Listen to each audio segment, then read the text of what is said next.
podcast, everybody. I'm pleased to be here, and I certainly feel very comfortable. How do you feel, Andy? I'm a little less comfortable right now. Why? Yeah, you could put a shirt on, Gareth. Well, I could, but I'm just, it's US Open time, and, guys are welcome to do this at the US Open, aren't they? Yeah, guys can, Cornet can't. Yes, guys can, Cornet can't. Maybe we can put that Gareth can't either. It depends how tanned you are and if you've got a certain level of muscular physique, which unfortunately I don't possess, but that's okay. For anybody that missed it, Elise Cornet during her match, she's received a code violation for changing her shirt on the court. Basically, this happened right after in between the second and third sets. They, since the weather is so hot in New York, they had I think it's 10 minutes. 10-minute break. 10-minute heat break. And so when she came back out, she'd changed her shirt because obviously they're perspiring like crazy. She'd put it on inside out. So she thought, well, I don't need to race back to the changing room. Obviously, I'll just change it at the back of the court. So she turns around, goes to the back of the court, changes her shirt, and then cops the code violation. She's wearing a sports bra underneath. Yeah. It's not like, it's not obscene. Plenty of coverage. There's plenty of coverage. I just don't understand it. The US Open officials came out and said all players can change their shirts when sitting in the player chair, adding that women can also change their shirts in a private location near the court if it is available without being assessed a bathroom break. So when you're playing on a back court, you got to go find a portaloo, and then you can change.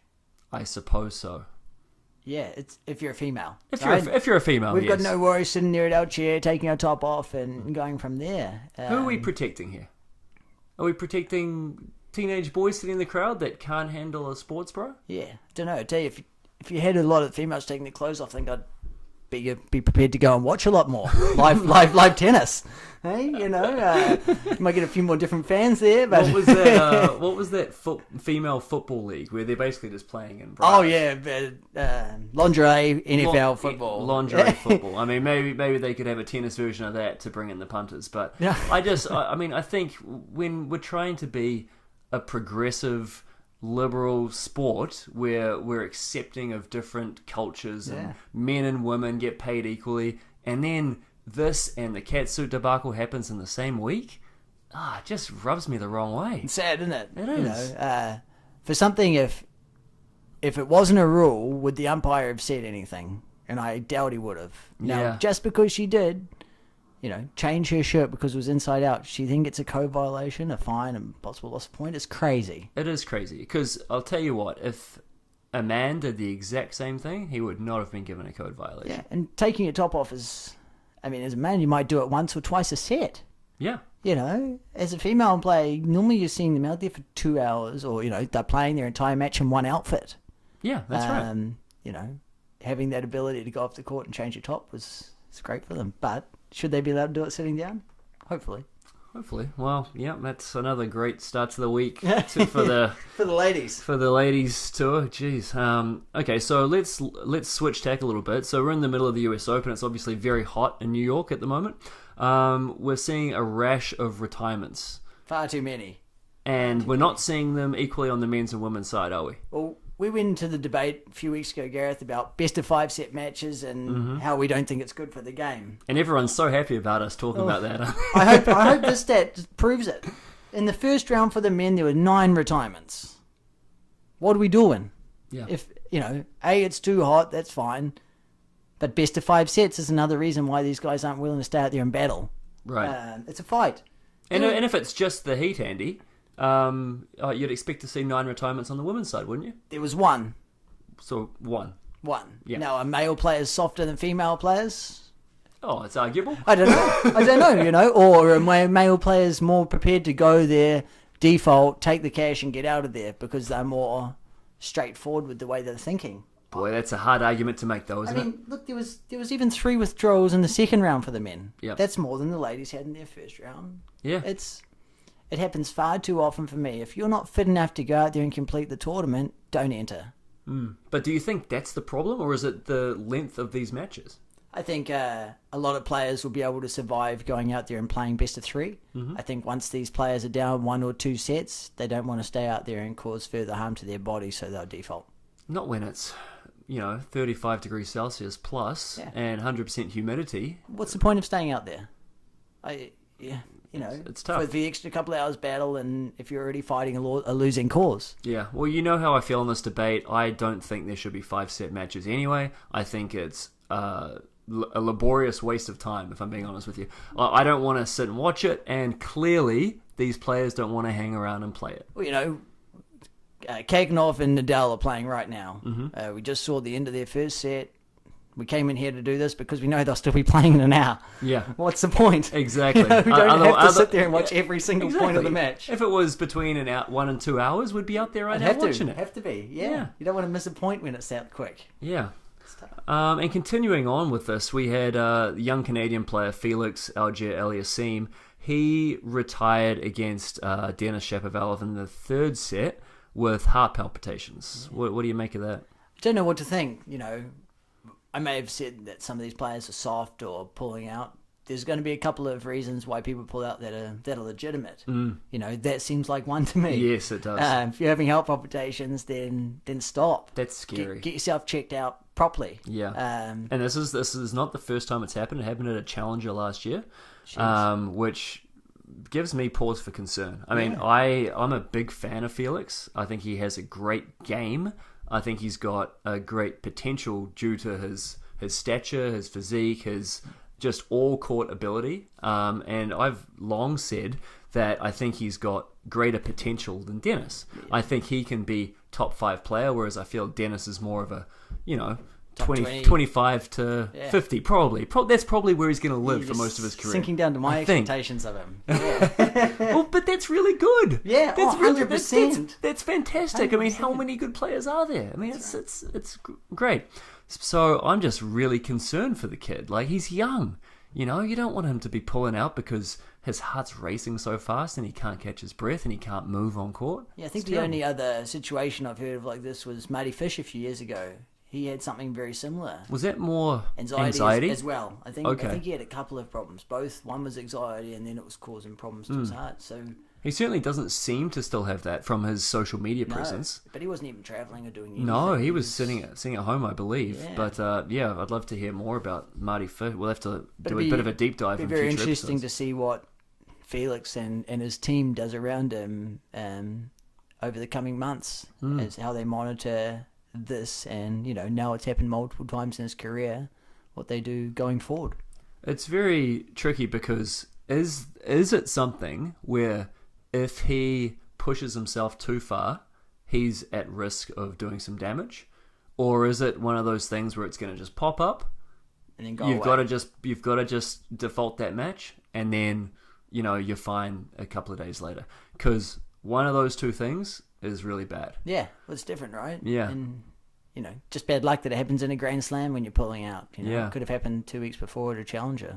Did you see a couple of years ago, maybe 3, 4, I can't remember exactly how long, but it was an English Premier League match. Fabrice Muamba, he collapsed on the pitch, and it wasn't that long into the match, but he was sort of just at halfway, and he sort of just started stumbling, and then he went down, and straight away the players were like around, like calling straight to him, and they called off the game, and he survived, thankfully, but never played again. No, called off the game. Oh yeah, like he was dead on the pitch. Like they had to revive him. Jeez. Yeah, like it was scary watching it. The whole crowd is cheering his name, and it's on YouTube, but it's a tough watch. When a player gets knocked out in a game like football or rugby, and everyone goes quiet, and then they get stretched off, and then things remain. Yeah, but I've never heard of it. They understood the significance of what was happening, and they called an end to the game. They were like, no, we're getting off. Too stressful. It's too much. Yeah. Good on them. Because they didn't know that he was going to survive. No. Well, how do you know? How do you know? No, terrible. So, anyway, I guess we'd like to wish Felix all the best. We hope it's not something that's going to prevent you in any way from, getting where you're going to get in tennis, which is going to be a very high level. Kyrgios actually tweeted his support. We'll get into some other things that he tweeted later, but he tweeted his support saying, "You got a lot more matches coming your way, champ. Big things." So, and that's nice to see. I think there's going to be a lot of support from the tennis community, especially through the younger ones, right? Yeah. Younger ones through their social media accounts, getting out there. Exactly. Okay, so we're just starting the third round today. What are your surprises from the first 2 rounds, Andy? Shapovalov beating Seppi in 5. I didn't think Shapovalov was going to get through the first round over Felix, but as we talked about, well, it could have gone either way if there wasn't those issues. Yeah. So, but he got through a great match against Seppi. Delpo going through. Kevin Anderson playing Ryan Harrison. That was a big one for me. We both kind of had an inkling that Ryan Harrison was going to win that match, didn't we? Yeah, being a former Newcomb's pupil or coach there, I've always had a guy on what Ryan Harrison's doing and what Christian and his brother's doing. And it's just great to see people like that out there on the circuit. And, US Open, that's his chance for an upset, and he almost got it. Kukushkin beating Chung. That's a big one for me. That is a big one. I wouldn't have expected that. No, me neither. Because I think you picked Kukushkin to win the first round. I did. And he got through that and obviously got through Chung, which is amazing. Yeah, Good for him. He was an underdog in the first round, definitely a heavy underdog second round, and that's a shock. I could be wrong, but I feel like Kukushkin is one of those guys with a UTR that's much higher than his world ranking. That would be right. I think because his world ranking is like 100, somewhere around there, but his UTR is much higher. Fact check me, of course, but I think that's where he's at. Borna Koric going through, no surprises there. No. I think he's got a great draw. Fognini going down to John Millman. That's a big upset. That's a surprise. We've said for the past few podcasts that Fognini's been on fire. He has been. He did really well at Los Cabos, making the final. He beat Delpo. And then... although I will say I watched some of his first round match and he looked listless. He didn't look... I mean, he won it, but he didn't look like the player that we've seen all summer. Last year he abused a female official. They almost banned him from Grand Slams because of it. Yeah. Probably just wants to get in and get out of New York. I don't know. Perhaps. Well, it certainly, there's the evidence to back it up. Yeah. Should we go into some doubles results? Yep. To me, the top seeds, Marek and Pavic, losing first round. Big upset. Losing to a couple of clay court singles players. The second seeds, Henry Kotunen and John Pearce, they should have lost first round to Aravalo and Raz Varela. 5-7, 7-6, 7-6. To me, it just shows how deep the doubles is. It is. 3 Kiwis in the second round. Fantastic. Good on this, Who are they? Sitak, Michael Venus, and Marcus Daniel, all Good making on you, boys. it through. Good stuff. What else, Gareth? Halep. Halep went down first round, and she had to be one of the favourites, at least top 3, surely. Yeah. Do you think when she saw that Serena's on her half of the draw, she just mentally collapsed before she got out there? I don't know, right? I mean, you can't. Surely you can't look ahead. Thinking that. That's what I see in the draw. I see Serena, and I'm like, man, good luck anyone on that half of the draw. Yeah, I guess so. Jeez. You go into a Grand Slam full of confidence, and then you see Serena's name there. I feel like this happens on the women's side. You put somebody fights, they finally win a slam, they finally get to number 1, wherever it is, and then they lose. Yeah. I mean, and is it that the depth is there? I mean, I think it probably is. I mean, so we've 100%. talked before about how many women in the top, say, 70 are within just a couple of UTR 0.7 UTR points. I mean, so on your day, if you're not on, of course that person's going to beat you. Yeah, and it's an upset, but no, we shouldn't be that surprised, should we? Not at all. It's a tough. Apart from a few of those top few, Yeah. I think one female that surprises me quite a bit is Sloane Stephens. Yep. That's one player who's very hot or cold. Yeah. She's doing really well here at the US Open. Good on her. She did really well at the French winning. She lost first round Wimbledon. Yeah. Now, to me, that's an emotional thing that she's got to get right in her career going forward. I don't think she's... this is going to sound bad. I don't think she's as professional as she could be. Prior to Wimbledon, she didn't play a grass court event. Is that right? Now... What was the rationale behind that? Well, she just won the French. She can come so home she was and relaxing. do some media and, Sure. do some things for your sponsors and make some money that way, and you don't have to play. Interesting. It's unprofessional or lazy, whatever you want to call it. Leading into this tournament, she's played almost every event and she's done well. No surprise that she's doing well here at the Open. Yeah. Okay. Well, we've got. Can I give you one pick? Please. I picked Struff to do well. Struff to do well. Heard it here first. I also picked Tiafoe to do good, and Tiafoe's out. But however, the rest of our picks were largely correct. I think I had 6 out of 8. Yeah, and my only one that was wrong was Casper Ruud, the young man. Shocker. But he's going to come right in the next few years. You watch. I'm still going with my foursome to make the semis, which is Nadal, Del Potro, Zverev, and Djokovic. I still think those are the players that are going to do well. Yeah. Anyway, so we've got Kyrgios has announced a new coach. And I'm obviously being a little bit tongue-in-cheek there because we had an incident where he was down a set in 3-love against Herbert, the Frenchman. A player who's, he's good. Solid but doubles player, multiple Grand Slams. Yep, but he's not going to go out there and beat too many people in singles. Kyrgios was, doing his usual, I don't know. To me, he looks depressed. Yep. He's out there sort of like there's not much expression in his face. There's no fire. There's no power. He's hitting the ball as hard as he can. He doesn't really get much enjoyment from winning a point, and he doesn't really care if he's losing a point. So that's what he looked like to me in the first round match. And at this point, the umpire gets out of the chair, goes down, and we don't know exactly what was said because there were no microphones on him, but it seemed to be along the lines of, look, I like you. What's going on? Like, can I help? Yeah, I like you. You're a good player. I've seen you play. I know you're good. Yeah. Like, that sounds like a pep talk to me. It does sound like a pep talk. And even if it's not a coaching pep talk, in air quotes, like, hey, you hit it to his backhand or whatever, something a coach would say to a player at a change of ends, it is a pep talk. Well, I mean, coaching's not all about how you're hitting the ball. I get sick of people saying, I want you to improve my forehand. It's like, look, your forehand's one problem, but your entire game is the problem. Yeah, the way you approach the game, the way you play a point.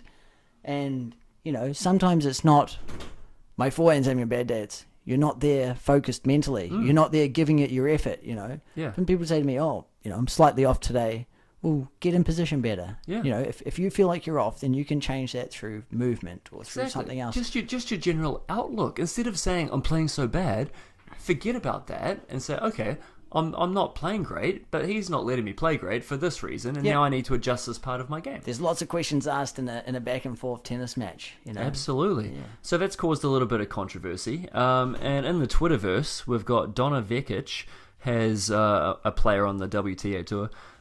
She tweeted the video and said, didn't know umpires were allowed to give pep talks. Fair enough. That's exactly what it is. Fair enough. Come on, that is a pep talk.